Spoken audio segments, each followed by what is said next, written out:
Ladies and gentlemen, welcome back to the #1 art show in the entire world, Beyond the Brush.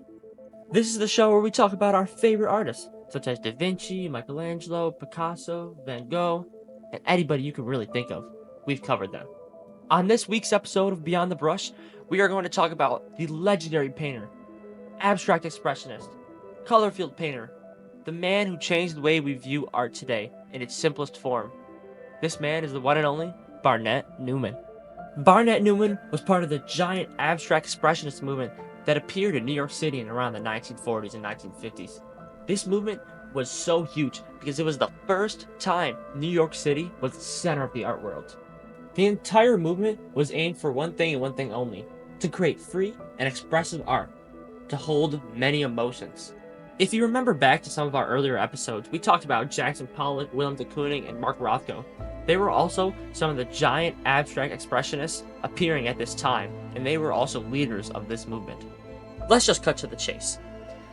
Barnett Newman started painting professionally around 1940, but it was not until 1948 he created the iconic zip that we all know and love. Newman's zips put him on the map, gaining him huge traction and getting him lots of attention from color field painters and minimalists. These brand new zips were absolutely groundbreaking. Instead of creating a very abstract painting with a bunch going on, he focused on color to express the vast emotions that it can carry. We should be thanking Barnett Newman. Because of him, it is one of the reasons why New York City was pushed to become the brand new art capital of the world. Not only New York City, but the United States, gaining so much more popularity in art after World War II because of him. Now we know exactly who we are talking about today, so let's dive into some of his early life as a young man. Newman was born on January 29th, 1905 in New York City. In around 1922, Barnett Newman studied at the City College of New York, where he majored in philosophy. During his freshman year, he also enrolled in life drawing classes with William von Schlegel of the Art Students League. In around 1927, Newman graduated from the City College of New York and decided to work with his brother and join the family business so he could save up money for a few years and become an artist. A few years later, the stock market crashed, and his family's clothing business plummeted greatly. Soon after, Newman left the family business and ended up trying to become an art teacher. But after many years of being a substitute teacher and publishing magazines, he eventually gave it up to become a full-time painter. I think we have had enough of his life before the fame, so let's talk about some events that changed the way Newman's perspective changed. Because Barnett Newman was so interested in philosophy, we can see this through his art and abstract methods of design he uses to convey his emotions. Also, if you think back, he studied philosophy in school, so it all makes sense there. Now, let's listen to a quick quote from Barnett Newman. "Old standards of beauty were irrelevant. The sublime was all that was appropriate. An experience of enormity which might lift modern humanity out of its torpor."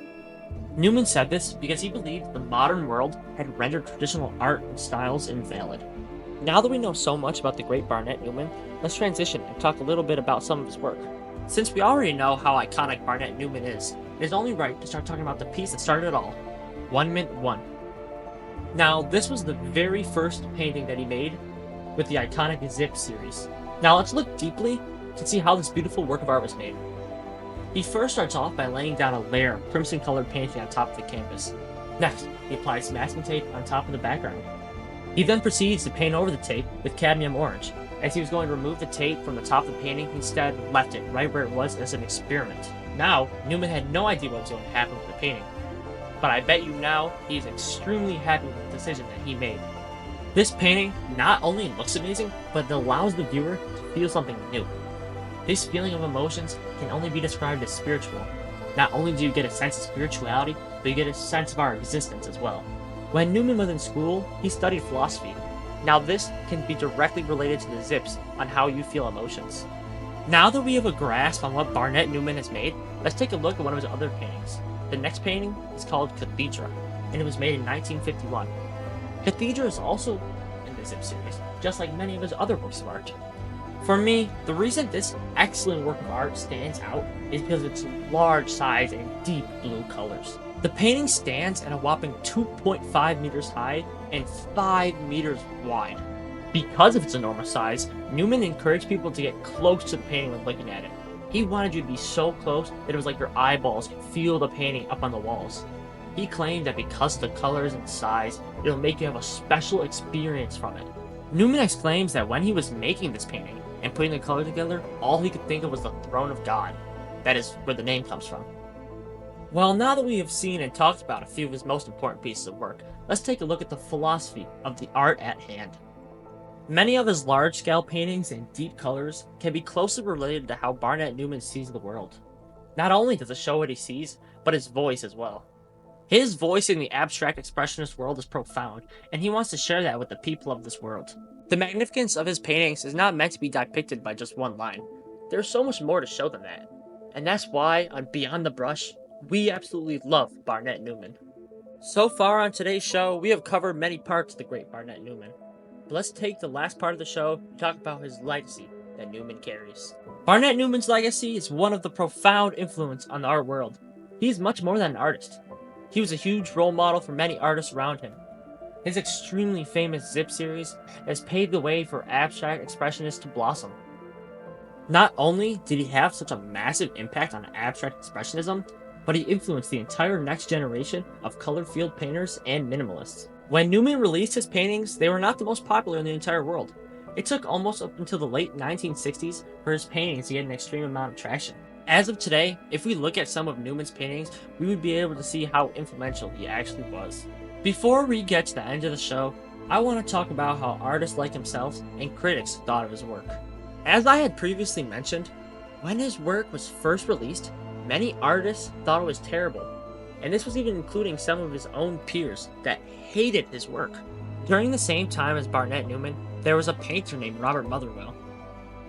Motherwell was also a very famous American abstract painter, but he had some very harsh words for our friend Barnett Newman. According to some sources that we have found, Motherwell said, "We thought you were one of us. Instead, your show was a critique against all of us." Clearly shown here, we can see how Motherwell really felt. But, you know who did not feel that way? Jackson Pollock. He was one of the artists who stood by Newman the whole time. Even though his work may not have been the most successful among his peers when he first started, he still had a huge success in the years to follow. As of 2024, Barnett Newman has more than 60 of his paintings in the Museum of Modern Art. I guess it is fair to say that Barnett Newman was a great painter and brought joy to many with his incredible paintings. Well, ladies and gentlemen, this has been a great week of Beyond the Brush. I will see you all in next week's show.